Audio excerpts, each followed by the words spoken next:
I'm sitting here in the quiet of my living room, looking out at the suburban street, where the sun casts its golden rays on the perfectly trimmed lawns. My life once felt like it could have been the perfect storybook, a loving husband, a beautiful home, and a family that everyone in our circle would envy. But beneath the surface, there was a subtle ache that I could no longer ignore. I am a housewife. I've spent my days tending to my husband, caring for the house, cooking meals, and keeping everything in its place. But somewhere along the way, I lost myself. It wasn't an obvious loss, not something you could pinpoint with a single moment, but more of a gradual fading, like a flower wilting when no one's looking.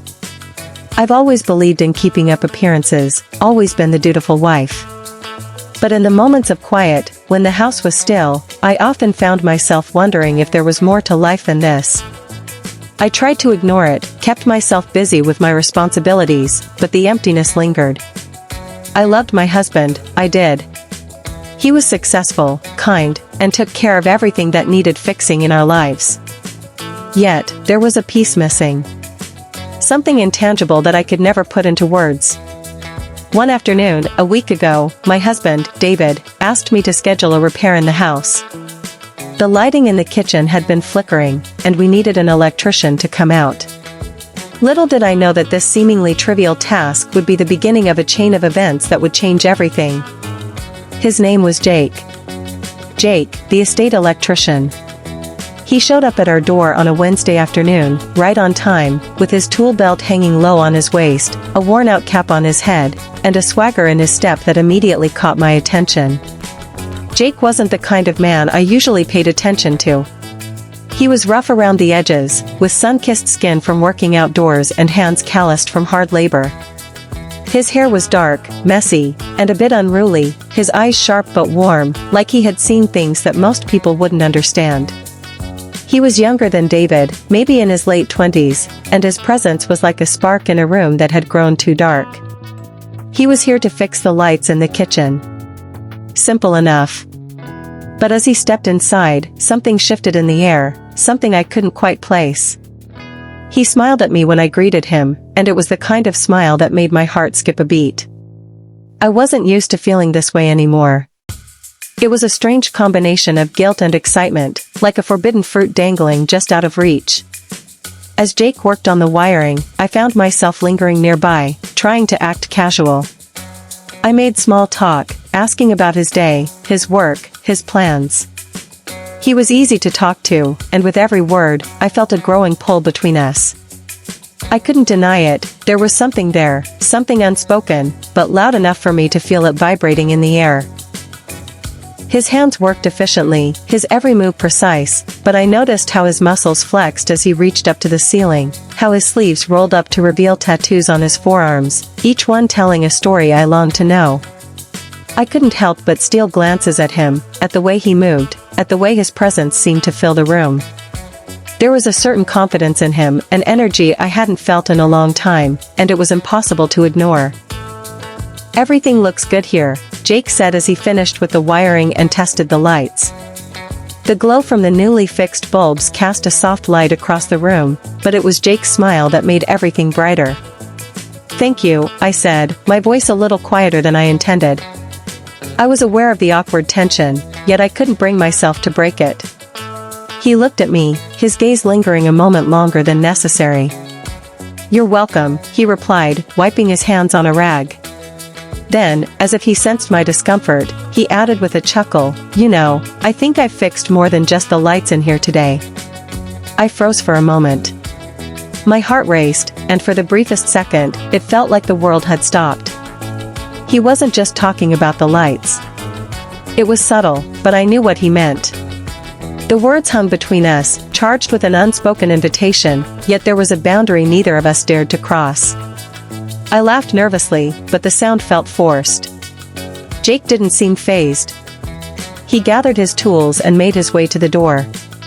"I'll get going now," he said, his voice softer than before. "Take care, Mrs. Mitchell." I didn't answer immediately, my thoughts swirling. "Take care," I muttered, trying to sound composed, as I watched him leave through the door. But the moment he stepped out, I felt something shift inside me. The air felt heavier, my mind racing with thoughts that didn't belong there. I closed the door behind him, and the silence of the house returned, but it wasn't the same silence I had known before. It was charged, restless, filled with the weight of the connection I had just felt. I couldn't explain it, but in that fleeting moment, something awakened in me.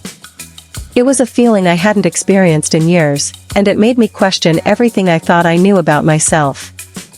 As I stood in the quiet of the hallway, I couldn't help but wonder what would happen if I let that spark grow into something more. What would it be like to break free from the boundaries I had built around my own life? Could I truly go back to the way things were? But even as these thoughts crossed my mind, I knew the answer. I knew there was no going back, not now. The spark had already ignited. I want to thank you all for your support, for the likes, comments, and encouragement that keep me going. It's not always easy sharing my story, but knowing that it resonates with so many of you gives me the strength to be honest and open. I'm grateful for each one of you who takes the time to listen, and I promise to continue sharing my journey, no matter how difficult or taboo it may be. Please, keep engaging, keep supporting, and together, we'll see where this story takes us. As the days passed after Jake's visit, I couldn't shake the feeling that lingered in my mind. It was as if the universe had nudged me into a path I wasn't ready to walk, but couldn't resist. I went about my days as I always did, cleaning, cooking, tending to the house, but something had changed.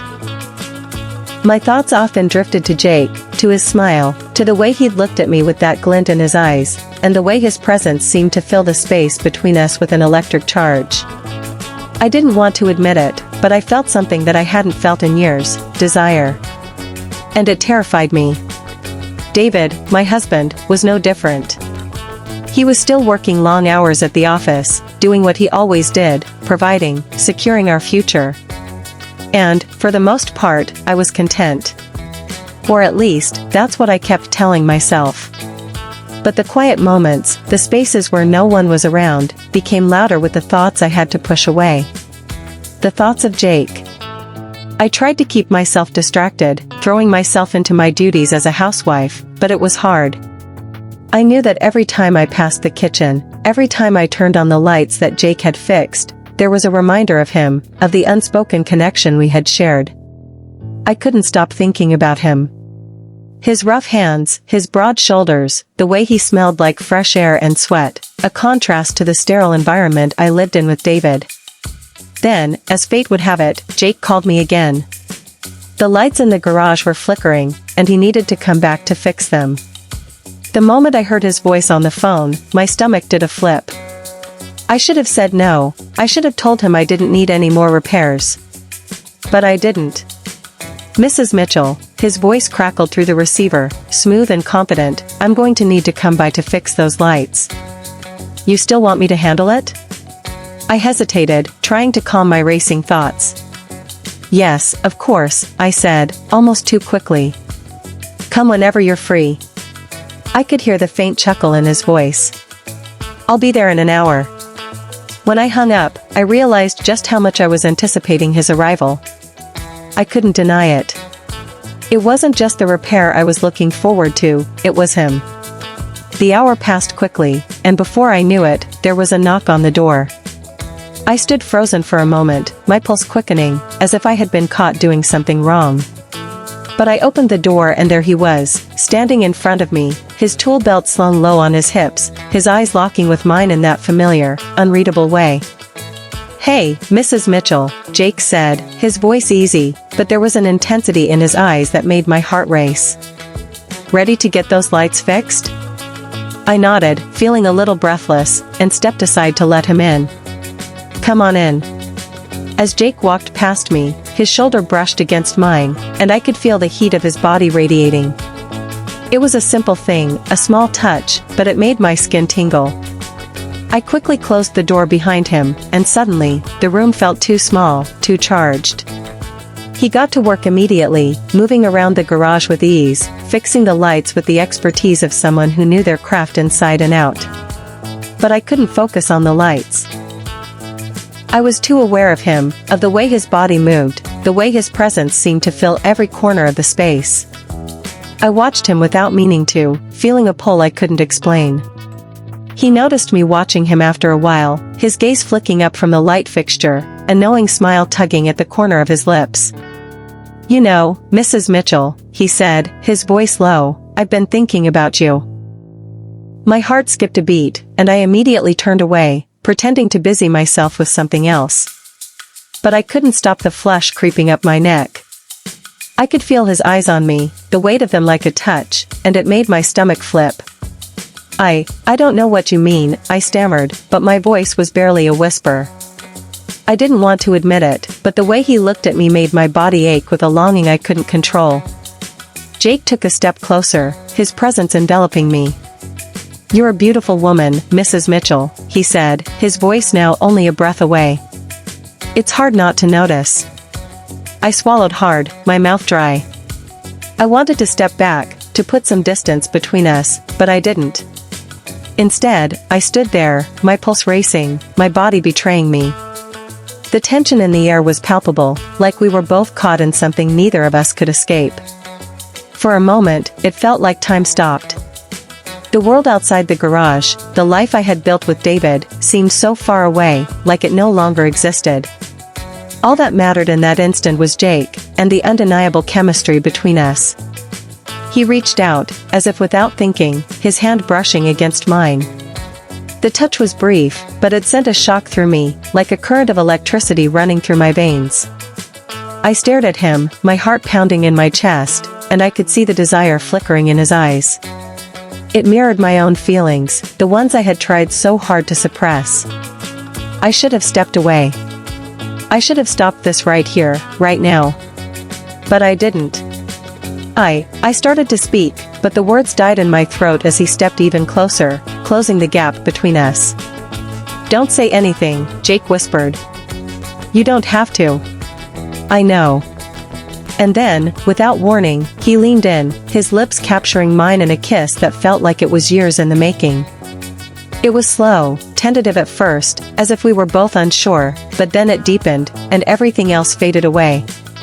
My mind screamed at me to stop, to push him away, but my body didn't listen. It pulled him closer. The kiss was forbidden. It was wrong. But in that moment, it felt like the most natural thing in the world. As we pulled away, I stood there, breathless, my body trembling. He looked at me, his expression a mix of desire and something else, something that felt like regret, but also hunger. "I shouldn't have done that," he said softly, stepping back, his hands running through his hair in frustration. But I didn't say anything. I couldn't. Because deep down, I knew that I didn't want him to stop. It's funny how life has a way of catching you off guard, of pulling the rug from under your feet just when you think you've got everything figured out. I never thought I'd be here, caught in the middle of a situation I knew was wrong, yet couldn't find the strength to walk away from. I had crossed a line, and in doing so, I had opened a door that could never be closed again. After that kiss with Jake, things were never the same. I told myself it was just a moment of weakness, a slip that would fade with time. But it didn't. It lingered. Every day since that afternoon, I found myself replaying it in my mind, over and over, like an old song I couldn't get out of my head. The way his lips had felt against mine, the taste of his breath, the way he held me, like he knew I needed him in a way I hadn't even realized myself.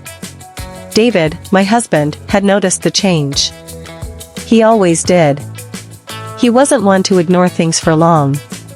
But I told myself that he couldn't possibly see through the mask I'd put up, couldn't possibly know what had really happened. We hadn't spoken about the kiss. Neither Jake nor I ever brought it up again. He came and went, fixing the lights, taking care of the repairs, his presence always lingering just under the surface. Every time I saw him, it was like nothing had ever happened, but I could see it in his eyes, the way they lingered just a second longer than necessary, the slight smirk on his lips that made my heart race. It was impossible to ignore. David had been working longer hours than usual. His career was demanding, and I understood. But it didn't stop me from feeling the absence of his touch, the lack of connection between us. When we did speak, it was about trivial things, household bills, grocery lists, plans for the weekend. It was always about what needed to be done, never about what I needed. I began to realize just how distant we had become. David's love for me was never in question, but the passion, the spark, had faded long ago. And now, with Jake in the picture, I was painfully aware of just how much I had been craving something more, something I hadn't known was missing until it was right in front of me. The tension between Jake and me built over time, an invisible force pulling us together despite our attempts to remain distant. The moments when we were alone in the house, working together, felt like a trap, a web we had woven without meaning to. I knew it wasn't just physical. It was emotional, too. We had begun to share things with each other, things I never would have shared with anyone else. Small pieces of vulnerability, little cracks in the walls we had built around ourselves. And yet, each time we shared something, I felt the lines blur even more between what was right and what was forbidden. One afternoon, I was in the kitchen, preparing lunch when I heard a knock at the door. I didn't expect anyone, and when I opened it, there he was, Jake, standing on the doorstep, his eyes unreadable. He didn't speak at first, just looked at me with that look that made my heart skip. "Can I talk to you?" he asked, his voice quieter than usual. I hesitated for a moment, unsure of what he wanted. But my curiosity, or maybe my need, pushed me to step aside and let him in. "What's on your mind?" I asked, trying to sound composed, but failing miserably. I could feel the tension between us growing with each passing second. He walked past me, his presence filling the room in a way that made everything else feel distant. I shut the door behind him and turned to face him. The air was thick with unspoken words. "I can't stop thinking about you, Mrs. Mitchell," he said, his voice low but intense. "I know we shouldn't have kissed. I know it was wrong, but I can't pretend it didn't happen. I don't want to hide it anymore." My breath caught in my throat, and my heart raced. He stepped closer, and I didn't move. I couldn't. Every instinct in my body told me to walk away, to push him out and pretend none of this had ever happened. But another part of me, the part that had been dormant for so long, begged me to stay. "I've been trying to forget it too," I whispered, my voice shaky. "But every time I see you, I remember. And I can't help it. I don't know what this is, Jake, but I can't keep pretending." His hand reached out slowly, as if he was testing the waters. When it landed on my arm, I didn't pull away. Instead, I let him touch me, the warmth of his hand spreading through me like wildfire. "I don't want you to pretend anymore," Jake said, his eyes searching mine. "I want you to admit what you're feeling. Admit that you're not just a housewife stuck in a marriage that's gone cold. Admit that you're more than that. I see you, and I see what you're capable of, what you want." I opened my mouth to respond, but the words caught in my throat. What was I supposed to say? How could I deny what I felt when everything inside me screamed that this was exactly what I had been missing? "Jake, we can't," I finally managed to say, my voice barely above a whisper. This is dangerous. It's not just about us. It's about everything, David, the house, the life we've built. I can't just throw all of that away." Jake stepped back, but his gaze didn't leave mine. "I don't want to make you choose, Mrs. Mitchell. I don't want to destroy your life. But I need to know if you feel the same way I do. If you can't deny it anymore. If you want something more than this." I stood there, frozen, my mind spinning. The world outside this room, outside this conversation, felt so far away. But in that moment, I realized something. I wanted this. I wanted him. But I wasn't sure I was ready to face the consequences. The knock on the door interrupted our tense silence.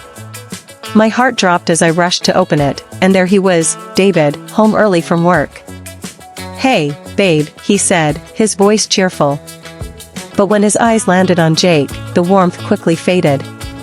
I felt trapped, caught between two worlds, one with the life I had always known, and the other with the man who had awakened something deep within me. David looked between the two of us, confusion spreading across his face.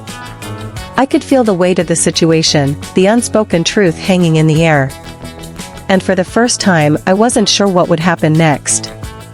Would I walk away from Jake and go back to my life? Or would I follow this dangerous path to wherever it might lead? Thank you, once again, for your incredible support. Your likes, comments, and encouragement continue to give me the courage to share my journey, even when it's difficult. I know this story is complex, full of choices and emotions that are hard to navigate. But I believe that by being open with you, I'm not only sharing my own story, but also giving voice to those who may feel trapped in situations that seem impossible. Please keep following, keep commenting, and let's continue this journey together.